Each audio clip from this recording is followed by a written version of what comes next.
From Microsoft Insanity to the Travis Scott Astroworld concert that went horribly wrong. And in addition, we have the first LGBTQ plus conservative Republican caucus. A lot of news to get to today. Welcome to Church Public. Let's get started.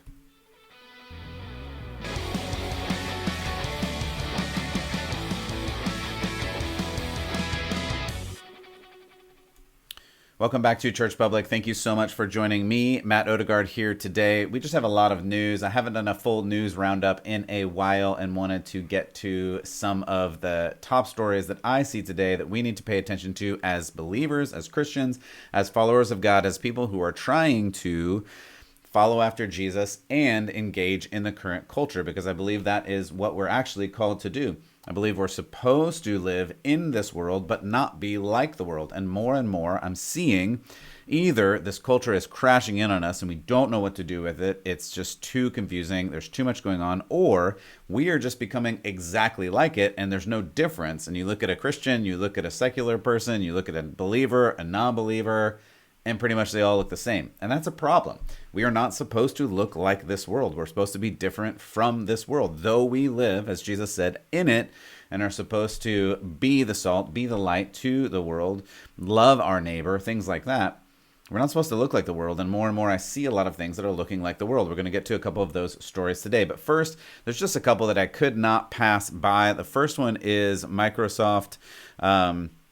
They did some kind of big conference. I didn't watch it. I just saw some clips of it. I'm not sure if anybody watched it. It really doesn't matter. Actually, I think a lot of people watched it. But the point here is we're taking corporate wokeism to the end of the spectrum. And we're going to explain that in just a minute. I'm going to show you this clip. So again, if you're not watching, you can go to churchpublic.com. If you're just listening on audio, you can go to churchpublic.com. You can watch the video there. It may be more interesting to watch this, though I think you'll get the gist at any rate, because from my reading, from my understanding, this particular clip is addressed to blind people. Yes, blind people. And we're going to talk more about why that makes a difference and why that even matters, because does it matter who's using Microsoft products, blind people, not blind people, regular people? It shouldn't matter, because a product is a product and it either works for you or it doesn't. That's what, you choose to use a particular shoe, you use a particular computer, you use you drink a sports beverage or eat a certain type of chip. It shouldn't really matter if you just want that product. But in this day and age, everything is political, so everything matters, and what you choose on everything and how you present your product really apparently makes a difference in this culture. So we're going to look at this Microsoft ad. Hello, everyone. I'm Natalie Gadilla. I'm a Caucasian woman with long blonde hair, and I go by she, her. I'm a product marketing lead here at Microsoft and co-host of the podcast Security Unlocked with this guy. Yes, that would be me. Hello, everyone. I'm Nick Fillingham. I'm a Caucasian man with glasses and a beard. I go by he, him, and I'm a security evangelist here at Microsoft. We are so excited to be with you. Yeah, that's really all we need to see about that. So again, if you weren't listening, you didn't really even have to be listening, because they described themselves to you. Why does that make a difference? That's the question. Why does it make a difference? If someone is working for Microsoft and the best developer ever, or this security evangelist, I don't even know what that means. You're evangelizing security? Again, if you didn't think this was a religion before, listen to the actual words they're saying. This is a Microsoft evangelist. Like, legitimately. At any rate, side issue. So I have people, friends of mine that are in the network security world. I just felt like you'd appreciate this if you didn't see it already. So these two people have to. Here's the thing. And again, according to my reading, according to what this was actually for, the reason they said these things is they were concerned that if blind people were listening to this, because obviously, I hate to say the obvious things, but that's what we do here. Blind people can't see, therefore, these people had to describe themselves, because just working for Microsoft and just being some kind of security evangelist, whatever that means, is not enough. Now you have to describe who you are in terms of your race, in terms of your skin color, in terms of your hairstyle, because hairstyles matter. Don't look at my hair too closely. Like, I have no idea what's going on with my hair today. It doesn't matter.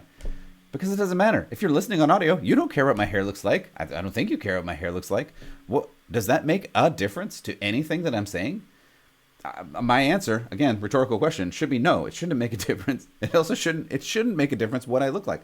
Because if I'm saying things that are true, if I'm referring back to this Bible, if I'm referring back to foundational truths, that really should be all that matters. It shouldn't matter what it looks like, what I look like. Apparently it does, and we're in the world where we're in crazy clown world and everything does matter. It does matter what you look like. And then this becomes such a crazy issue that to the blind people listening on audio, you have to say who you are and what you look like and apparently what your hairstyle is. Why? Why does this matter? Because identity to this group, this literal religious group, security evangelists et al., is the most important thing. What you look like, where you come from, your race, your gender, those are the most important things. It doesn't matter if you're qualified for this position. It doesn't matter if you are experienced in this position. It doesn't matter if you're good at this position. All that matters is whatever race and gender and other things you are.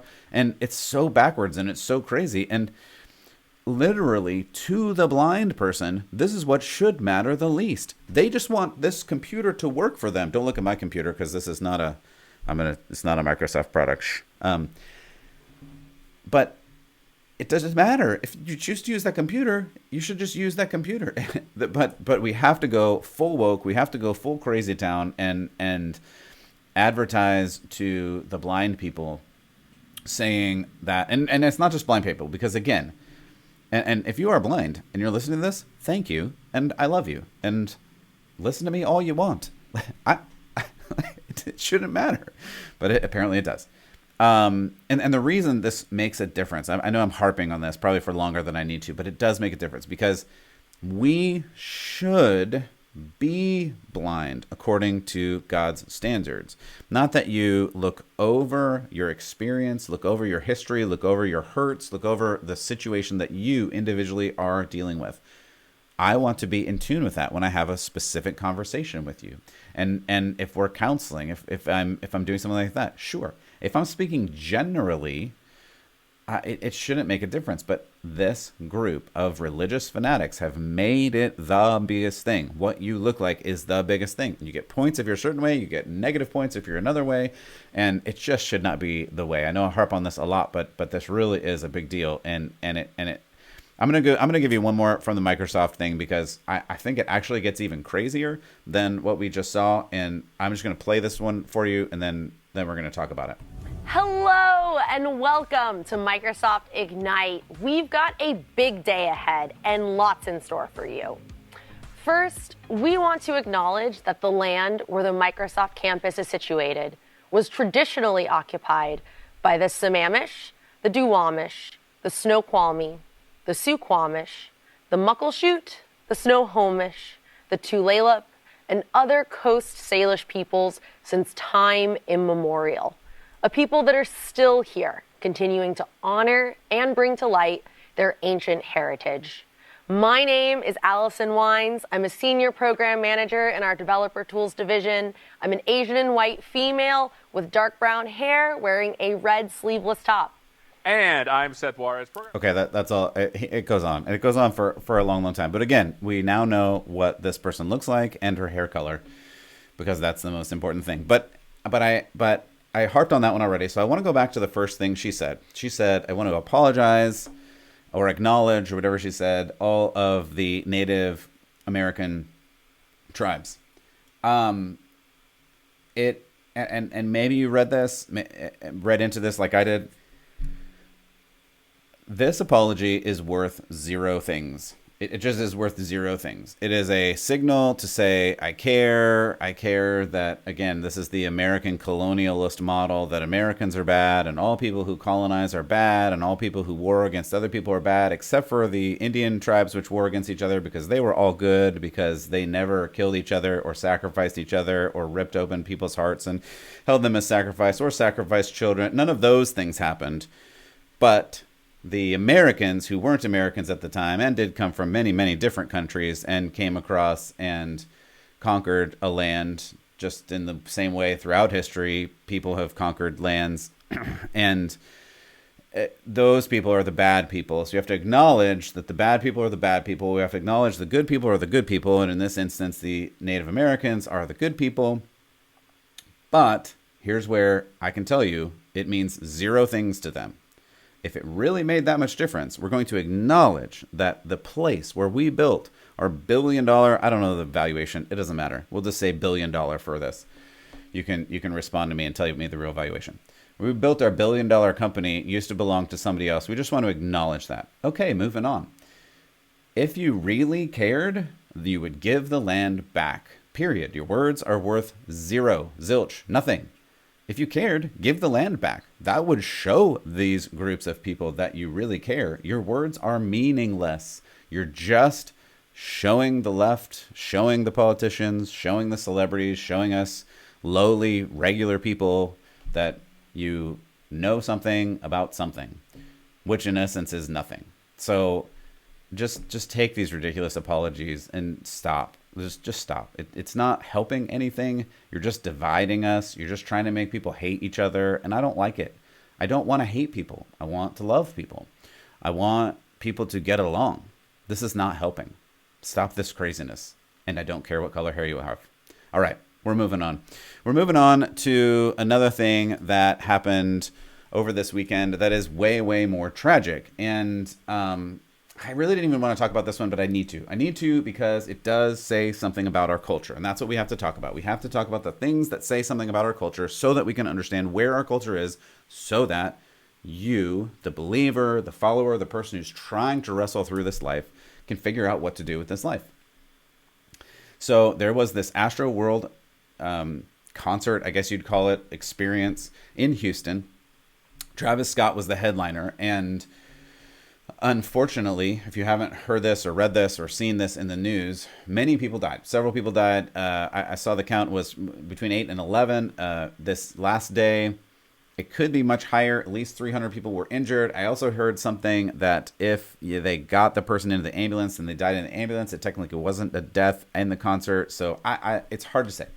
At any rate, many, many people died at this concert event, and that is an ultimate tragedy. Another part of this tragedy is many of the people who died were kids.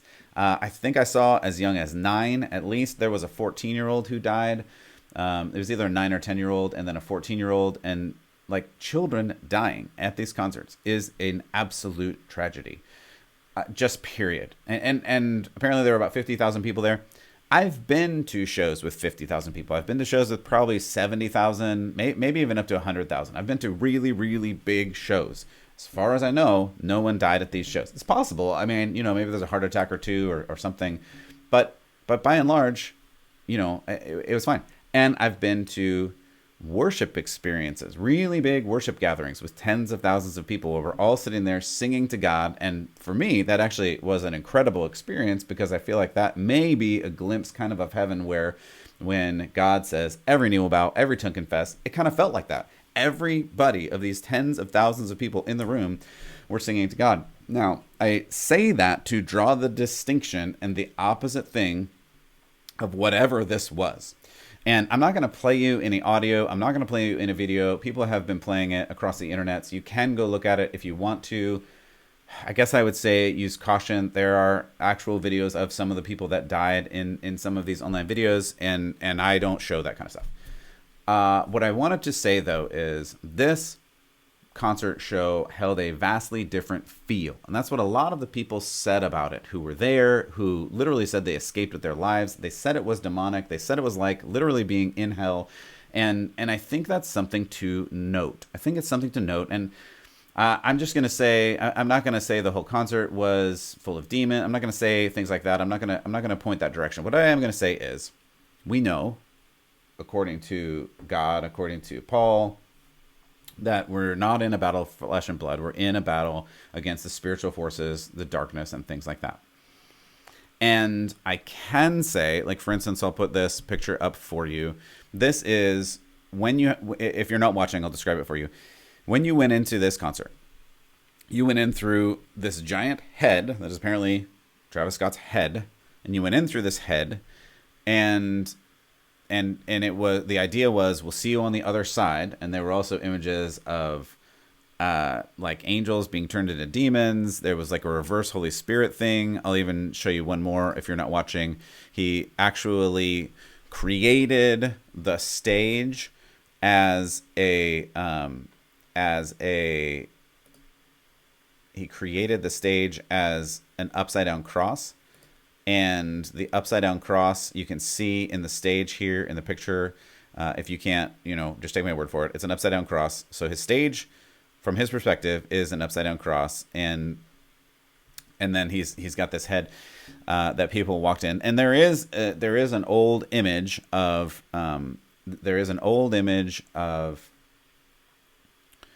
it is a painting of the journey into hell, and this journey is going through the mouth, and I'm just going to say the image is similar, and I'm going to leave the distinction at that. It's just something that we need to pay attention to. And here's the reason we need to pay attention to it. This is what I'm trying to get to. It is an absolute tragedy that people died in this event. It's an absolute tragedy, and it shouldn't have happened. And this artist, apparently encouraged people to jump fences and to push and to rage and to do all these things, and encouraged this anger and this frustration to be let out. Now, I grew up in the punk rock era, the metal era, and things like that, and I know that there were mosh pits, there were all these kinds of things. So I'm not unfamiliar with that kind of situation, but this is a different level. It's not people letting off steam. It's people letting go of all of the letting go of everything that holds in your base primal instincts and emotions. And that's a problem, because we're not supposed to live like that. Because when you live like that, you end up in a place where things like this happen, and you end up in this place where you need to rein in your emotions. We talked about that a lot. You can't live by your emotions. You can't let your emotions lead you, because that just doesn't lead you in the right direction. And it doesn't end in good things, because then mobs get whipped up, and this is apparently what happened, and people get trampled and all these other types of things. And we really need to watch out for that. We really need to guard against just letting, it's called licentiousness, actually, and we're going to talk about that in a moment, but we need to guard against letting this out entirely. And again, so let me get to my conclusion. What I think the biggest problem here is, the biggest thing that I see is, it is an absolute tragedy that people died. And I can't undersell that. I want to actually overemphasize that. That is a really, really big problem, that people died. But the bigger problem that I see is there were 50,000 people that went there, and apparently a bunch of them were kids. And that's the big cultural problem that I see. The big cultural problem is, one, parents apparently are letting their kids, maybe accompanied, maybe not, go to these things. But two, it's such a draw. This type of thing that is at least marginally satanic or demonic, and we talked about like Lil Nas X and his demonic shoes with human blood in them, and him going down to marry Satan or dance with Satan or whatever that video was about. I did an episode on that. You can go back and watch it at churchpublic.com. Fair warning, it's even weirder than this, but this idea of the demonic, the satanic, the otherworldly, the occult. I talked the other day about tarot cards and Ouija boards and all of the Halloween stuff. I mean, we are at, I really think, an all-time high where people are searching for something, and they're turning to, as we see in this, the wrong thing. 50,000 people went to see this and to experience this, and people died because of it. And people died because this was not about love. It was not about joy. It was not about peace. It was not about patience. If you didn't catch, I'm naming off the fruits of the Spirit. This is not about that.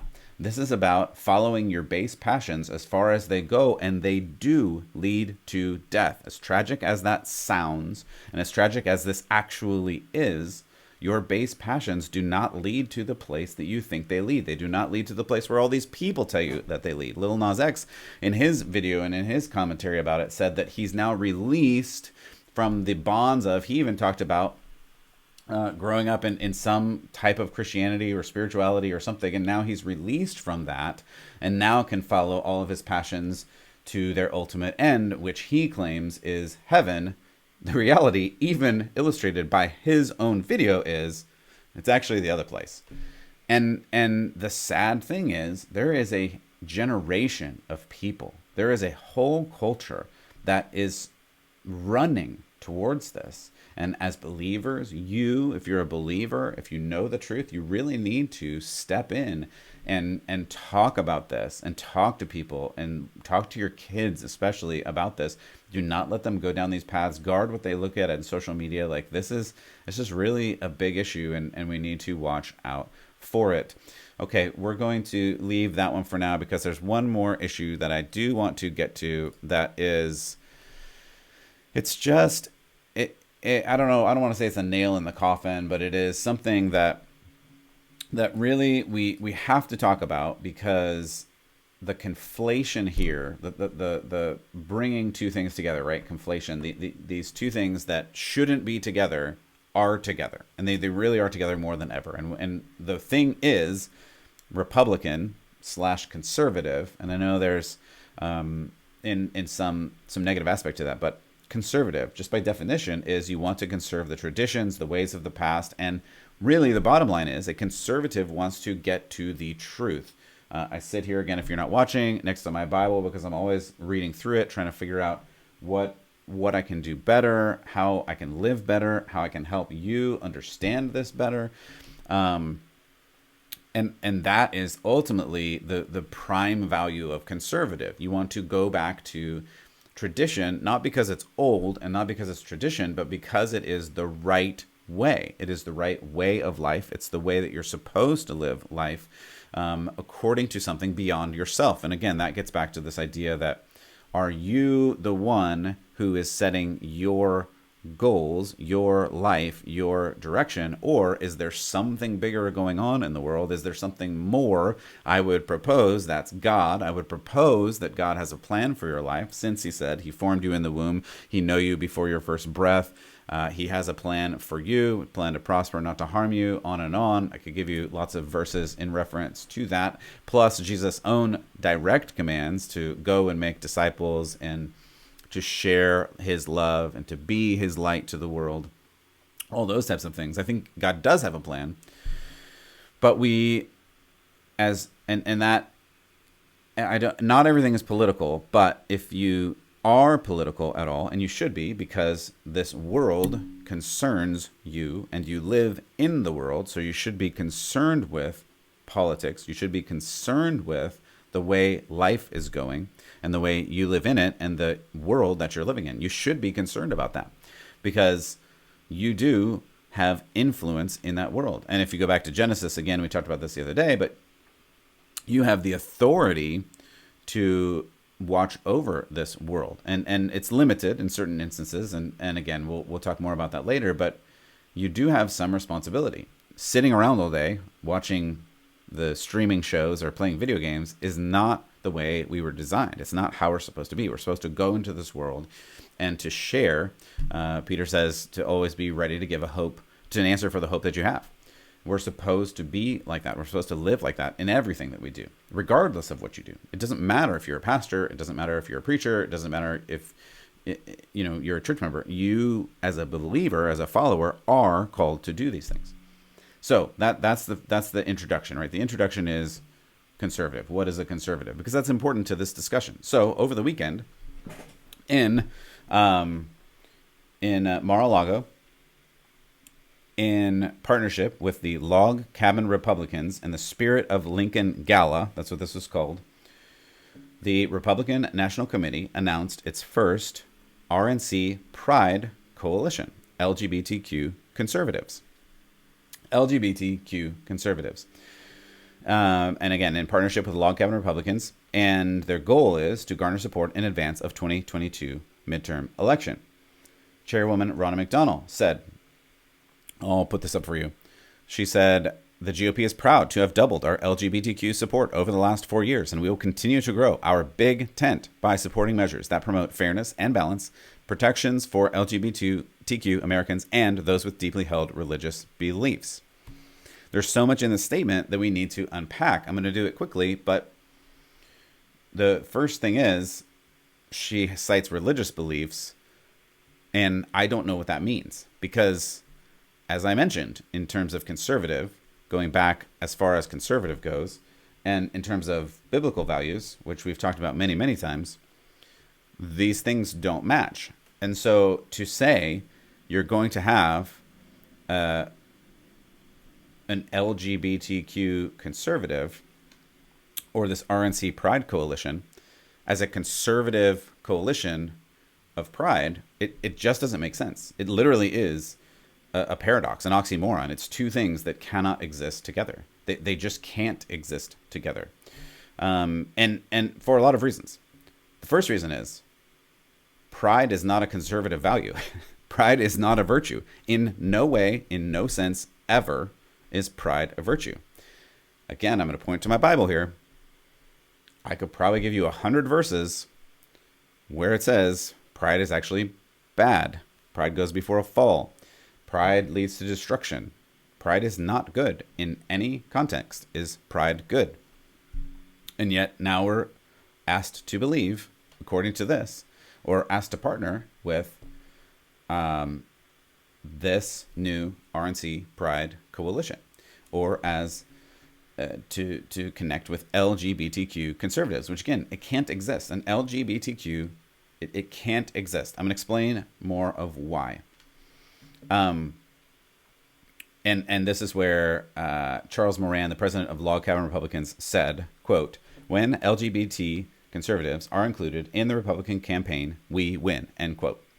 This is the goal. The goal is connecting LGBTQ plus people with this conservative movement. And we go off the farm when we do these types of things. It is not compatible. And here's why.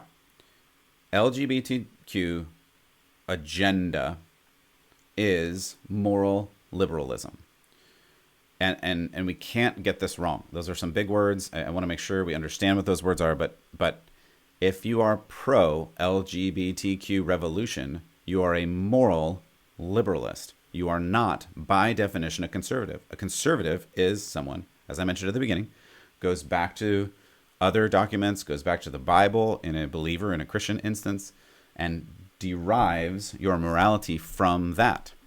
If you are saying your morality comes from something else, you are liberal in terms of creating something new. Liberal, like, equals free. You are morally free. You are not morally tied to something else beyond yourself. Those things cannot exist together. There is no compromise in this. And I'm not even trying to be rude or judgmental or vindictive. I know people struggle with things. I know people who are dealing with different sexualities, different genders, all these things. And individually we can have those conversations, but as a sweeping issue, especially in terms of a political issue, you cannot have these two things in the same place. They cannot exist.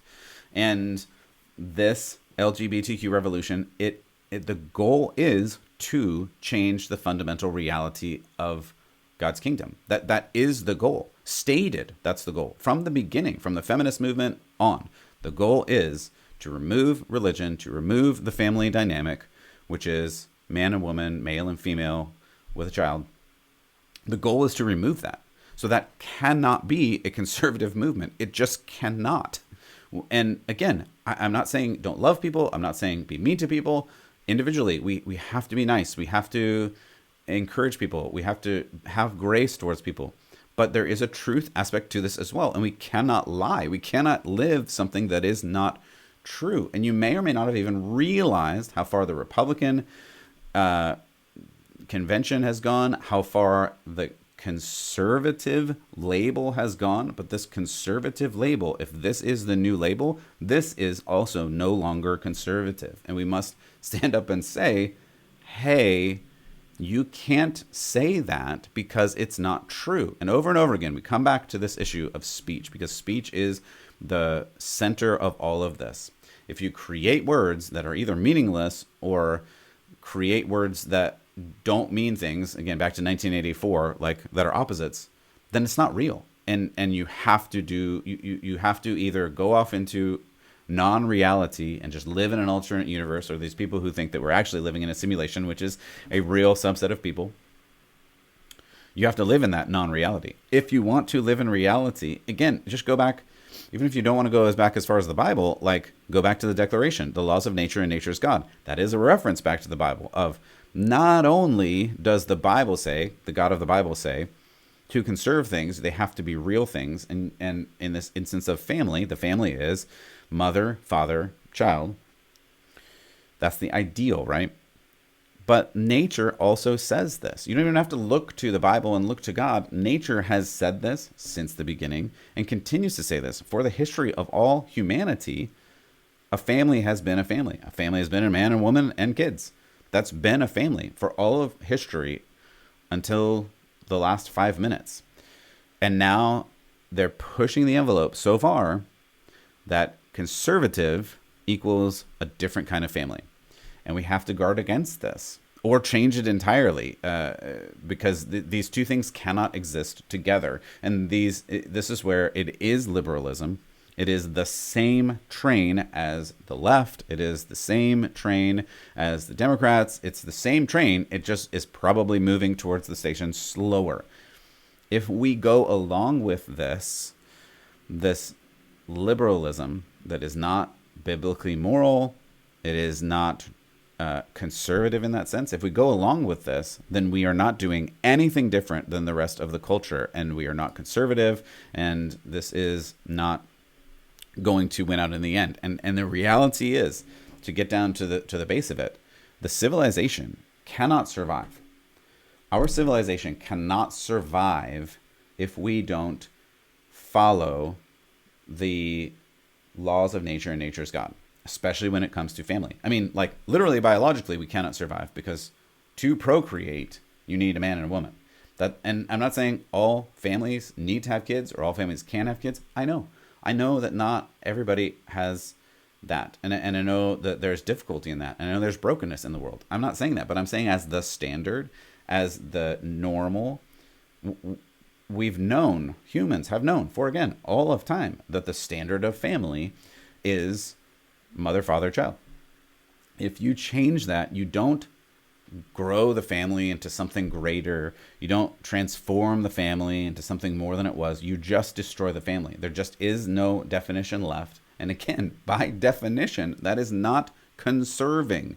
I hope you can understand this. And in no way am I even trying to be mean, but we have to keep these things in order, and they need to be in order for a reason. And here's the other thing that I want to get to, because this comes down to freedom. And over the past several years or decades or whatever, we've had this idea that freedom means doing whatever you want, and freedom means being free to do all the things. You can even read Paul, who says you're free to do whatever you want. Yes, that's true. But the next sentence he says is not everything is beneficial. Not everything you do is a good thing. And that's the part that this culture has just thrown out the window. Their idea is just do whatever you want and everything is great. That's not true. Freedom comes with boundaries. And I would say even freedom comes from boundaries. The very fact that we have boundaries allows us to live in the freedom that we have, both societally and biblically. You're not allowed to do everything that you want to do because not everything is good for you or for other people. There are things that are good and there are things that are bad, period. And we need to recognize that, and we need to teach that, and we need to really not even apologize for that.